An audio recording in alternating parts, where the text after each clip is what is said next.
Si Hamlet marque le début de la période sombre de Shakespeare, le roi Lear est considéré comme sa tragédie la plus noire. La scène qui va être lue est une scène de tempête, située au milieu de la pièce, en son point de tension maximal. La nuit a une double fonction. Elle est spectaculaire et spéculaire. La tempête nocturne spectaculaire se construit dans la tête du spectateur grâce au pouvoir des mots et à l'architecture sonore du passage qui stimule son imagination au travers de nombreuses allitérations. La nuit se donne à entendre. La nuit favorise également l'introspection. Elle est spéculaire. La tempête fait basculer la pièce dans la tragédie. Le roi Lear amorce une plongée intérieure qui déclenche sa folie et le constitue progressivement en héros tragique. De manière significative, le passage commence à nouveau par une question.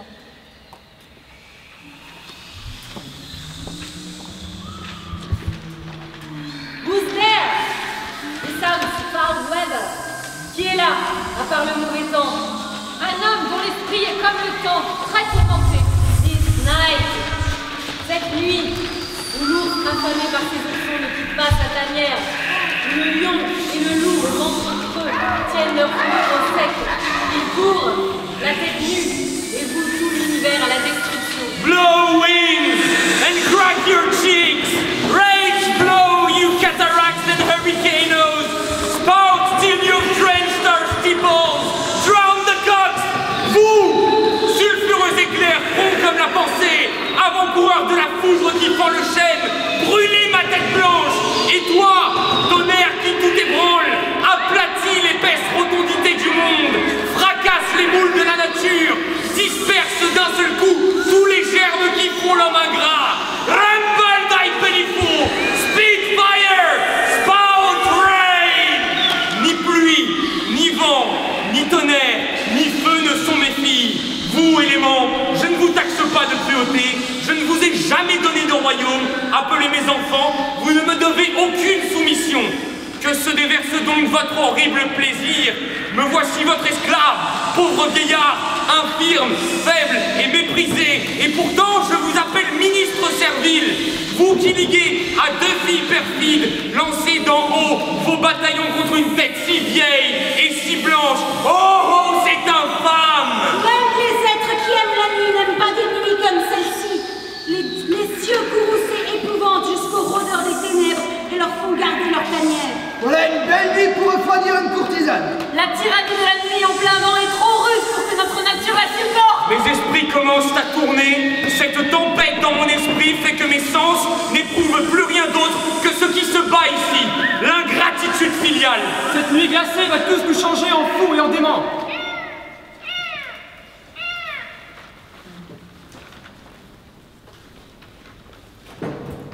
Minuit, l'heure du crime.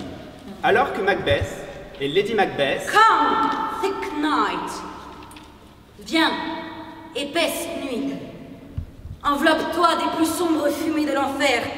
Que mon couteau pointu ne voie pas la blessure qu'il fait. Que le ciel ne vienne pas épier à travers la couverture des ténèbres pour me crier « Arrête, arrête !» Avant que la chauve-souris n'ait pris son vol cloîtré, avant qu'à l'appel de la noire écate, le scarabée né dans la fange, de son bourdon sourd n'ait sonné le glace somnolent de la nuit, sera exécuté un acte de terrible mémoire. Come, sealing night. Viens, nuit qui coule nos paupières, aveugle l'œil tendre du jour compatissant, et de ta main sanglante et invisible, annule, et déchire ce grand pacte qui me tient ligoté. La lumière s'épaissit, le corbeau gagne de l'aile le bois ténébreux, les bonnes créatures du jour somnolent et s'assoupissent, et les noirs agents de la nuit vers leur proie se hérissent. Les paroles t'étonnent, mais restent calmes. Ce qui a commencé dans le mal s'affermit par le mal. Étoiles, voilez vos feux, que la lumière ne voit pas mes désirs ténébreux, que l'œil se ferme devant la main, mais qu'elle fasse ce que l'œil aura peur de regarder en face. Voilà 2 nuits, il faut déjà que je veille avec vous. Quand, pour la dernière fois, a-t-elle marché dans son sommeil? Pourtant, il y a encore une tâche. Out, damn spot! Out, I say! 1, 2. Alors c'est le moment d'agir. L'enfer est ténébreux. Fie, my lord, fie! A soldier interfered! Pourquoi aurions-nous peur de qui le saurait quand nul ne peut demander des comptes à notre pouvoir? Mais qui aurait cru que le vieil homme avait en lui tant de sang? Quoi? Ces mains-là ne seront jamais propres? No more of that, Marlowe, no more of that. You more of this talking. Là, il y a encore cette odeur de sang. Tous les parfums de l'Arabie ne pourront purifier cette petite main. Lavez-vous les mains. Put on your nightgown. N'ayez pas l'air si pâle. I'll tell you yet again. Banco est enterré. Il ne peut pas sortir de sa tombe. Tu bête. On frappe à la porte. Come. Donnez-moi la main. What's done cannot be undone. Ce qui est fait ne peut être défait. Au lit. Tu bête.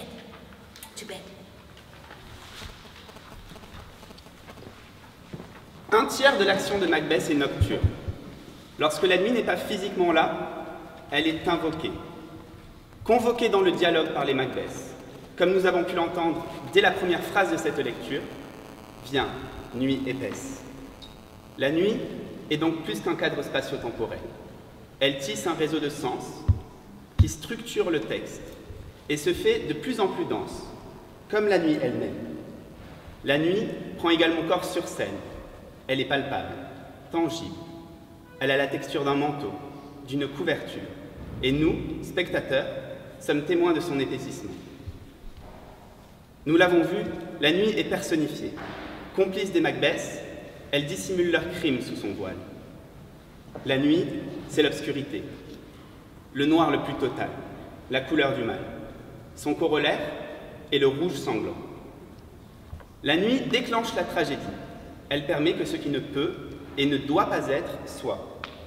C'est grâce à sa présence physique que l'action progresse. Mais les Macbeth sont aussi victimes de cette nuit noire, métaphore de leur aveuglement. C'est dans la solitude, l'intimité de la nuit que les Macbeth éprouvent le doute, le scrupule, qu'ils sont hantés par leurs crimes. Elle les mène à la folie, et Lady Macbeth finira même par en mourir.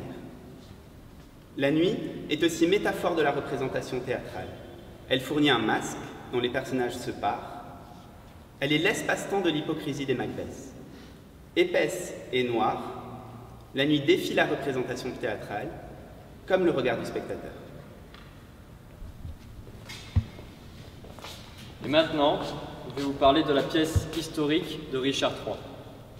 La fin du règne de Richard III coïncide avec la fin de la guerre civile qui déchire l'Angleterre du XVe siècle, la guerre des Roses. La scène qui va être lue par Florent et Mathias se déroule sur le champ de bataille de Bosworth. La veille du dernier combat, Richard s'est retiré dans sa tente pour prendre un peu de repos. Les fantômes de tous ceux qu'il a fait assassiner lui apparaissent et lui font son procès. C'est hanté par ces apparitions que Richard harangue son armée et part vers sa propre mort.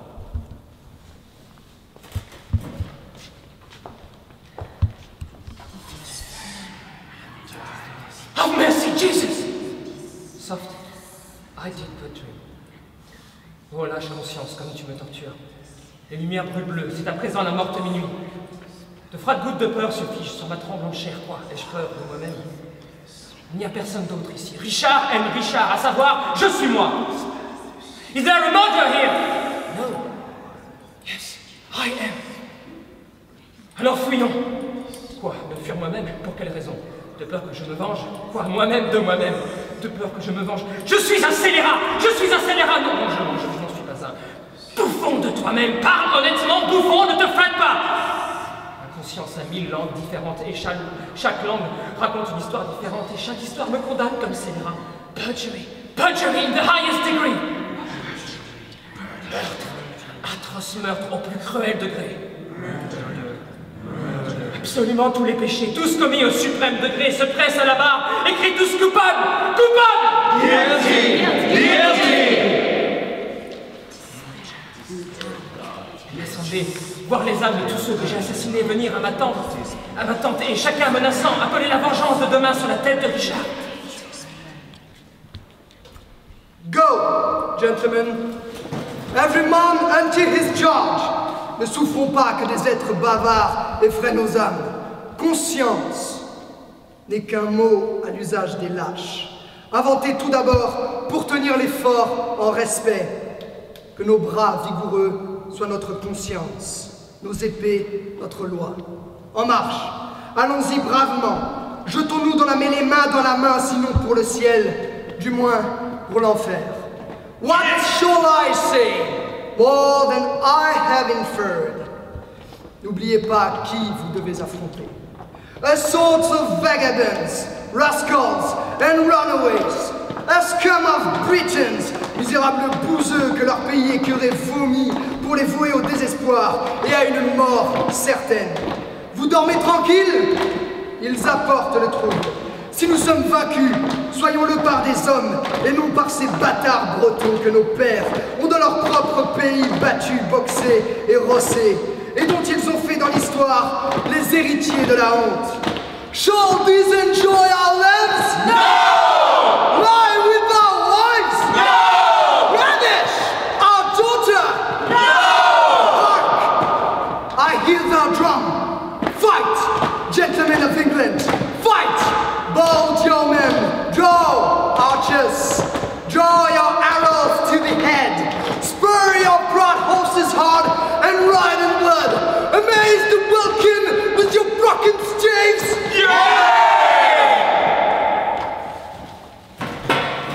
La nuit qui clôt Richard III synthétise toutes les nuits qui viennent d'être évoquées par Rémi, Myriam et Tom.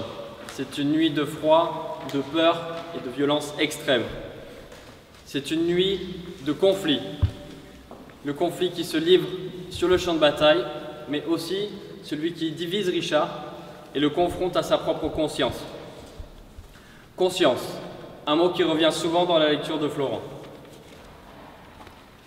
C'est parce qu'elle a cette capacité à transformer la conscience de Richard en champ de bataille que la nuit acquiert cette dimension tragique.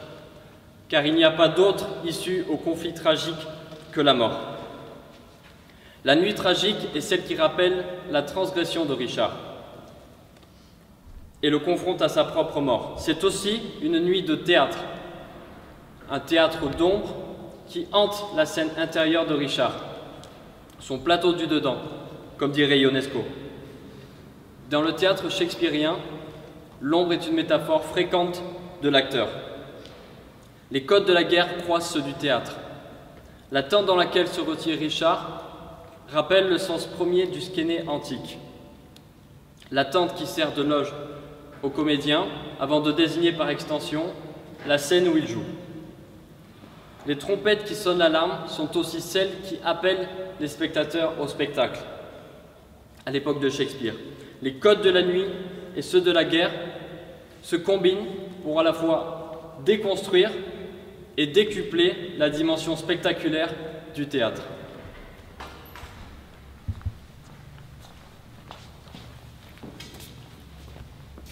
La nuit, c'est aussi le moment privilégié où les amants se retrouvent. Les scènes amoureuses nocturnes peuvent être source de péripéties comiques, mais aussi, encore une fois, de terreur et de chaos, comme dans la tragédie d'Othello, le mort de Venise. Dans l'extrait que nous allons voir, à la fin d'Othello, au dernier acte, Desdémone dort. Othello s'approche d'elle, il s'apprête à étouffer celle qu'il aime, parce qu'il pense qu'elle le trompe avec son lieutenant Cassio. Entre Othello avec un flambeau, Desdémone est endormie dans son lit.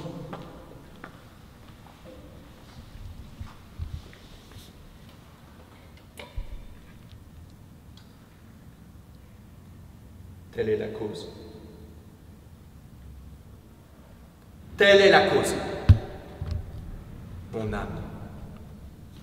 Je n'ose pas la nommer devant vous, chastes étoiles. Telle est la cause.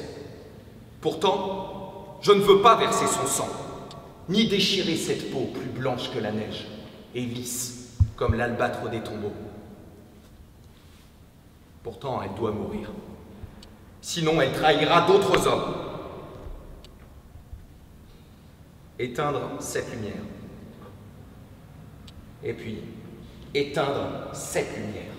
Si je souffle sur toi, ministre de flammes, je peux restaurer ta lumière première si le regret me vient. Mais si j'éteins la tienne, toi, le modèle achevé de la nature parfaite, je ne sais pas où est le feu prométhéen qui peut ranimer ta lumière. La rose, une fois cueillie, je ne peux plus lui rendre sa croissance vitale. Elle ne peut que se faner. Je veux la respirer sur la tige.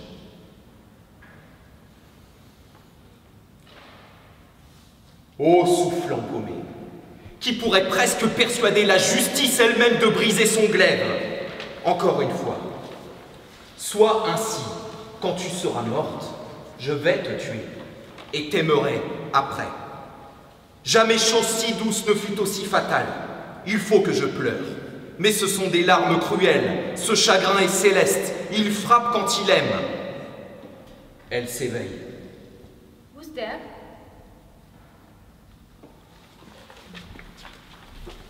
Dans Othello, la nuit, c'est d'abord celle du doute, de l'incertitude. Who's there? Qui est là? Demande Desdémone à son amant. Est-ce toi, Othello, mon mari juste et courageux, ou bien un être faible et monstrueux, capable du meurtre de sang-froid le plus infâme? À la faveur de l'obscurité, Othello se transforme. Il devient mi-homme, mi-animal, créature bestiale et démoniaque, capable de tuer celle qu'il aime plus que tout. La nuit efface les certitudes du jour et amorce les interrogations sur la véritable identité de chacun. À l'image du théâtre lui-même, la nuit pousse aussi le spectateur à l'introspection, à s'interroger sur la part obscure qui est en lui, la part obscure qui est en nous. La nuit d'Othello, c'est donc l'espace-temps de la transgression.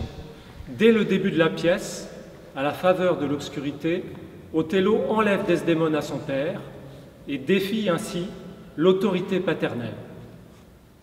À la fin de la pièce, au dernier acte, comme nous venons de le voir, encore une fois pendant la nuit, Othello commet la transgression ultime, le meurtre de celle qu'il aime plus que tout.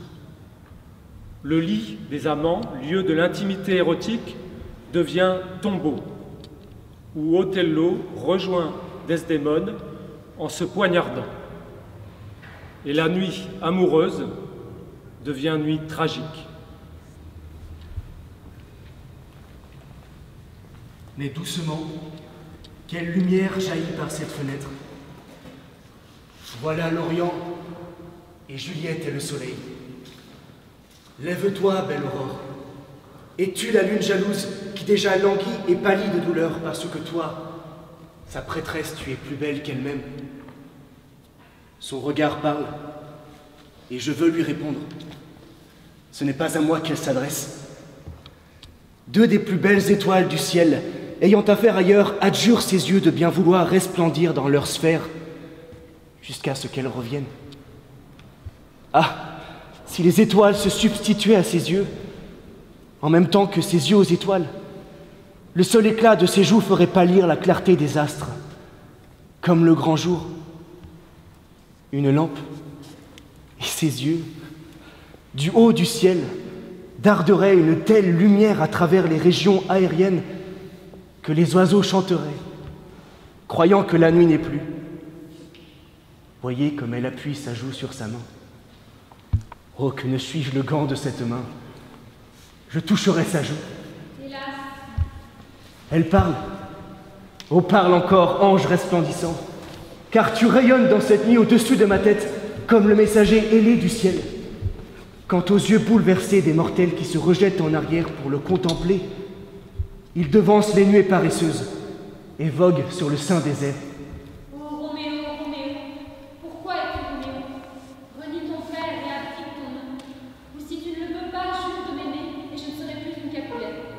Je te prends au mot.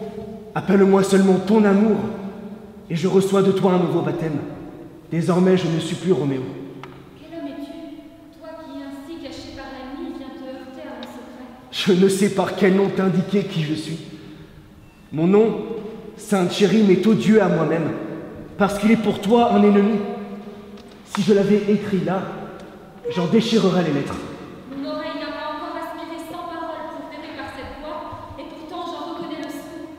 N'es-tu pas Roméo et un Montaigu? Ni l'un ni l'autre, belle vierge. si tu détestes l'un et l'autre. S'ils te voient, ils te tueront. Hélas, il y a plus de péril pour moi que dans ton regard, que dans 20 de leurs épées. Que ton œil me soit doux, et je suis à l'épreuve de leur inimitié. Je ne voudrais pas pour le monde entier qu'ils te vissent ici. J'ai le manteau de la nuit pour me soustraire à leur vue. D'ailleurs, si tu ne m'aimes pas, qu'ils me trouvent ici. J'aime mieux ma vie finie par leur haine que ma mort différée sans ton amour. Quel guide as-tu donc eu pour arriver jusqu'ici? L'amour, qui le premier m'a suggéré d'y venir. Il m'a prêté son esprit et je lui ai prêté mes yeux. Tu sais que le masque de la nuit est sur mon visage. Sans cela, tu verrais une virginale couleur colorer ma joue quand je songe aux paroles que tu m'as entendu dire cette nuit. Ah, je voudrais rester dans les convenances, je voudrais nier ce que j'ai dit. Mais adieu les ennemis. M'aimes-tu? Je sais que tu vas dire oui et je te croirai sur parole. J'aurais été plus réservée que je l'avoue si tu n'avais pas surpris à mon insu l'aveu passionné de mon amour. Pardonne donc et n'impute pas à une légèreté d'amour cette faiblesse que la nuit noire t'a permis de découvrir. J'entends du bruit dans la maison. Cher amour, adieu, j'y vais. J'y vais, Maurice. Tout mon vécu, sois fidèle. Attends un moment, je vais revenir. Ô céleste, céleste nuit, j'ai peur, comme il fait nuit, que tout ceci ne soit qu'un rêve. Trop délicieusement flatteur pour être réel. Crois-moi encore, cher Roméo, et bonne nuit cette fois. Madame, j'y vais, tout à l'heure. Mais si ton arrière-pensée n'est pas bonne, je te conjure. Madame, à l'instant, j'y vais. De cesser tes instances et de me laisser à ma douleur.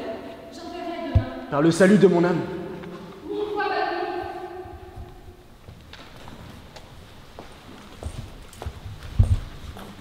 La scène à laquelle nous venons d'assister est extraite de Roméo et Juliette. Roméo, transcendé par sa rencontre avec Juliette lors du bal, s'introduit chez ses ennemis mortels, les Capulets, pour lui faire la cour.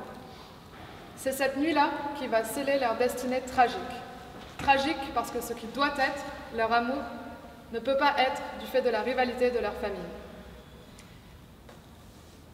La nuit, ici, est presque un personnage qui revêt plusieurs fonctions. D'abord, une fonction protectrice, puisque c'est l'obscurité qui permet à Roméo d'entrer chez les Capulets sans se faire voir. C'est également l'obscurité qui permet à Juliette de se confier, puisqu'elle pense être seule et livrer ses secrets à la nuit uniquement.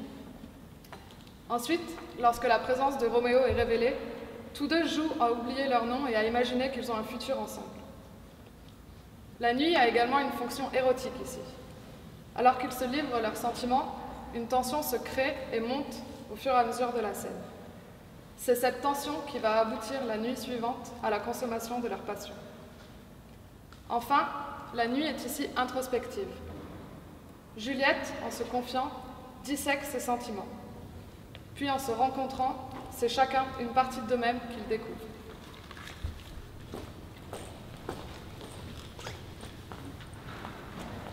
Nous allons maintenant voir une parodie de la scène de séduction des amants maudits.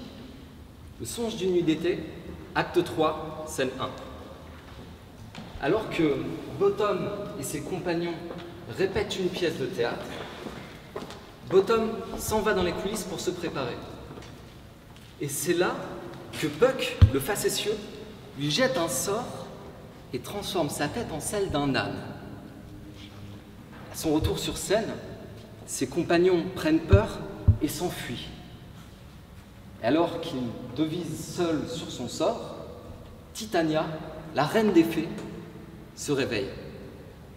Mais Bottom n'est pas le seul à avoir subi les méfaits de Puck. Il a versé sur les paupières de Titania un filtre d'amour, filtre qui veut qu'elle tombe amoureuse de la première personne qu'elle verra.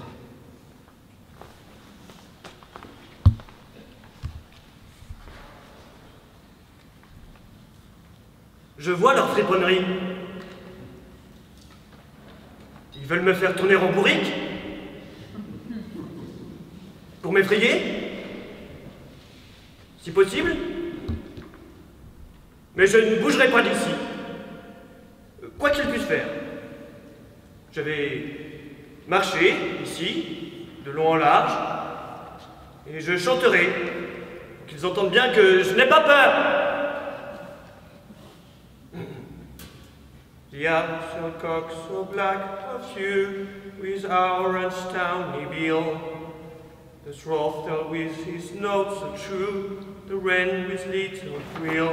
Quel ange me réveille The sur mon lit finch, de fleurs. the sparrow and the lark, the plainsong cuckoo grey, whose notes through many the mouth doth mock, and dares not answer nay. Car en vérité, qui voudrait gaspiller son esprit à répondre à un oiseau aussi stupide? Qui voudrait donner le démenti à cet oiseau, même s'il criait cocu à tue-tête? Je t'en prie, tendre mortel, et chante encore. Mon oreille est enamourée de ta voix, et mon œil est captif de ta forme, et le pouvoir de ta beauté m'entraîne, dès le premier regard, à te dire, à te jurer que je t'aime. Il me semble, madame, que vous avez bien peu de raison pour cela. Et d'ailleurs, à dire la vérité, la raison et l'amour ne vont guère de compagnie de nos jours. C'est grand dommage que d'honnêtes voisins ne tentent pas d'en faire des amis. Vous voyez, je peux être piquant à l'occasion. Tu es aussi spirituel que beau. Ni l'un ni l'autre. Mais si j'avais assez d'esprit pour sortir de ce bois, j'en aurais assez pour me tirer d'affaire. Ne désire pas sortir de ce bois. Que tu le veuilles ou non, ici tu resteras. Je suis un esprit d'un grand peu ordinaire. L'été est toujours au service de mon empire. Et je t'aime. Aussi, viens avec moi. Je te donnerai des fées pour te servir. Et elles iront te chercher des joyaux au sein des profondeurs. Et chanteront lorsque tu dormiras sur une couche de fleurs. Et moi, je purgerai si bien ta grossièreté de mortel que tu pourras aller comme un esprit de laine.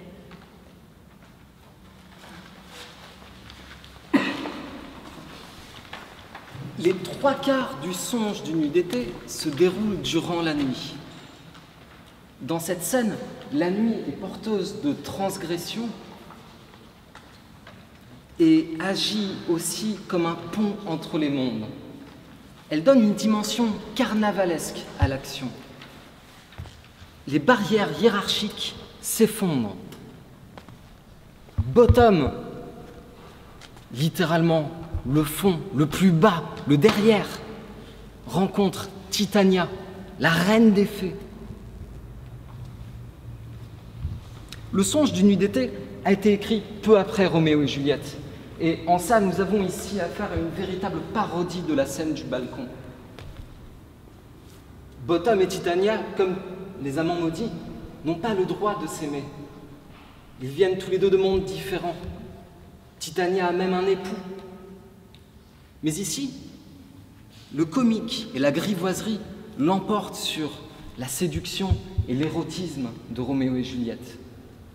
Et c'est au milieu de cette confusion nocturne qu'un décalage se crée et que des liens se tissent.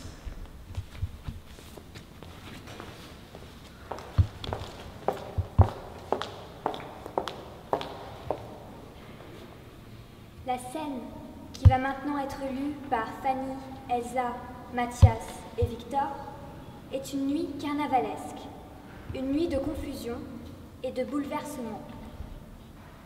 Ici, Hermia, Lysandre, Helena et Démétrius sont dans la forêt.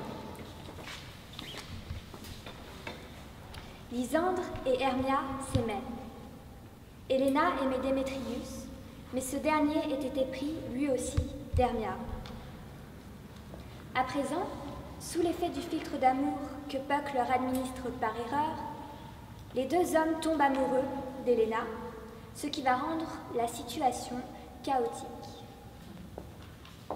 La sombre nuit qui enlève à l'œil son pouvoir rend l'oreille plus prompte à percevoir. Et tout ce qu'elle fait perdre au sens de la vue, doublement à l'ouïe, elle le restitue. Ce n'est pas mon œil, Lysandre, qui t'a trouvé. Mon oreille, je l'en remercie, vers ta voix m'a guidée. Mais pourquoi cruellement m'as-tu quitté ainsi? Pourquoi resterait-il celui que l'amour presse de partir? Quel amour pouvait presser Lysandre de me quitter?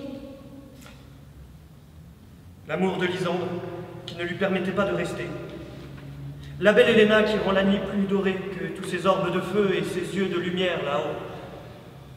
Pourquoi me cherches-tu? Ne sais-tu pas encore que c'est la haine que je porte qui m'a fait te quitter? Vous ne dites pas ce que vous pensez, cela ne se peut pas. Lysandre, garde ton Hermia. Je n'en veux plus.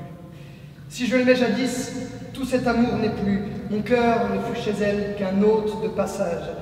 Et le voilà de retour chez lui, chez Helena, pour y rester. Maintenant, je vois qu'ils se sont ligués tous les trois pour tramer ce jeu perfide qui m'outrage. Hélas, ô escamoteuse, gangrène du bonheur, voleuse d'amour, quoi? Êtes-vous venue de nuit me dérober le cœur de mon amour? Faille, faille, quelle comédienne! You puppet, you! Marionnette? Ah, c'est ça. C'est donc cela le jeu. Maintenant, je comprends qu'elle a fait quelques comparaisons entre nos deux tailles. Êtes-vous donc montée si haut dans son estime parce que je suis si naine et si petite?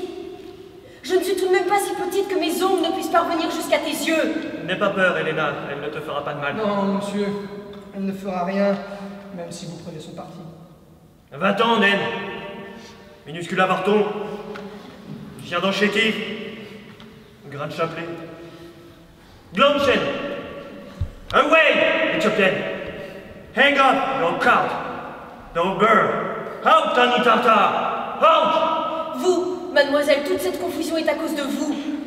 Ô nuit accablante, ô longue et pénible nuit, abrège tes heures, qu'un réconfort brille de l'Est, pour que je puisse à la clarté du jour rentrer à Athènes.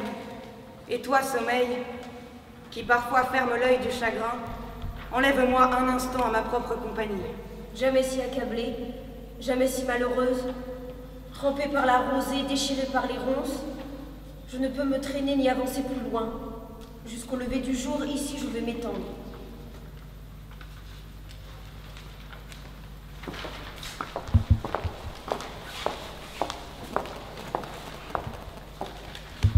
Ici, la nuit rend possible la confusion entre les genres. Cette pièce, censée être une comédie, semble alors tirer vers la tragédie dans cette scène. Les deux femmes souffrent. Hermia se fait haïr et rejeter de ceux qui l'ont aimée, et Helena se sent victime d'une farce cruelle. Les deux femmes et les deux hommes deviennent rivaux. Hermia et Helena, amies d'enfance, se déchirent avec violence. La situation étant au début ludique pour le spectateur, qui sait quelle est la cause de ce désordre, prend dans cette scène un ton tragique. Le spectateur ne rit plus du sort des personnages, mais s'inquiète de son devenir. La nuit ici apporte la confusion des genres. La scène se finit avec les deux femmes qui souhaitent que cette nuit accablante et pénible se termine et que la clarté du jour mette fin à la confusion et rétablisse l'ordre.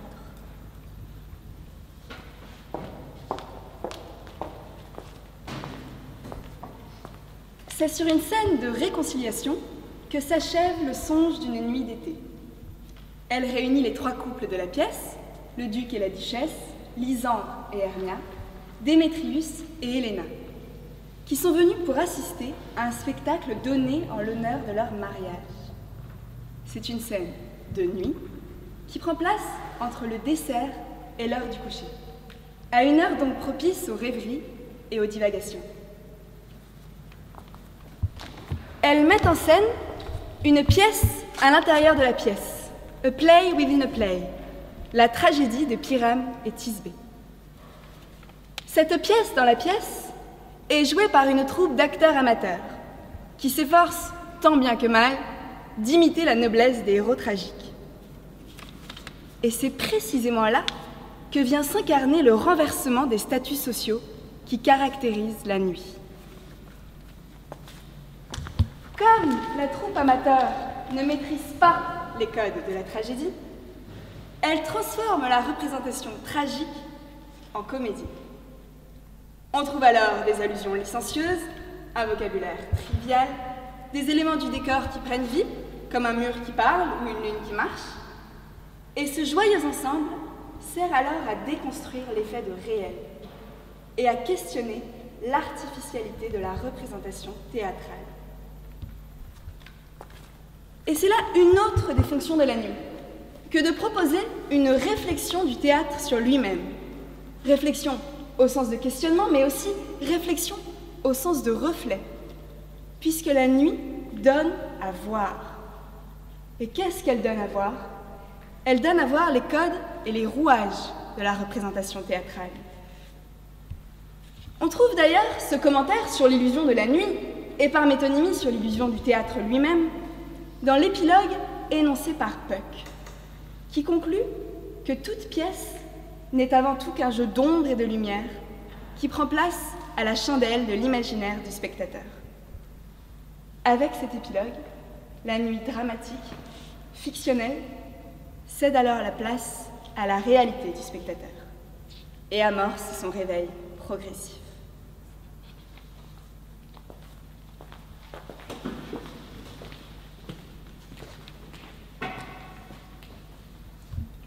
If we shadows have offended, Si nous, ombres, vous avons offensé, think but this and all is mended, pensez alors, et tout est réparé, that you have but slumbered here while these visions did appear. qu'ici vous n'avez fait que sommeiller. And this weak and idle theme, no more yielding but a dream. Lorsque ces visions vous apparaissaient, et ce thème faible et vain, qui ne crée guère qu'un rêve, gentil spectateur, ne le blâmez pas. Gentle, do not reprehend. If you pardon, we will mend. Pardon, nous ferons mieux la prochaine fois. And as I am an honest Puck, Aussi vrai que je suis un honnête Puck, if we have unearned luck, now to escape the serpent's tongue, si nous avons la chance imméritée d'échapper à vos sifflets de serpent, we will make amends here long. nous vous consolerons avant longtemps. So, good night unto you all. Sinon, traitez Puck de menteur. Else the Puck alive. À tous, bonne nuit et de tout cœur. So, good night unto you all. Si nous sommes amis, applaudissez très fort. Give me your hands if we be friends. And Robin shall restore amends. Et Robin saura réparer ses torts.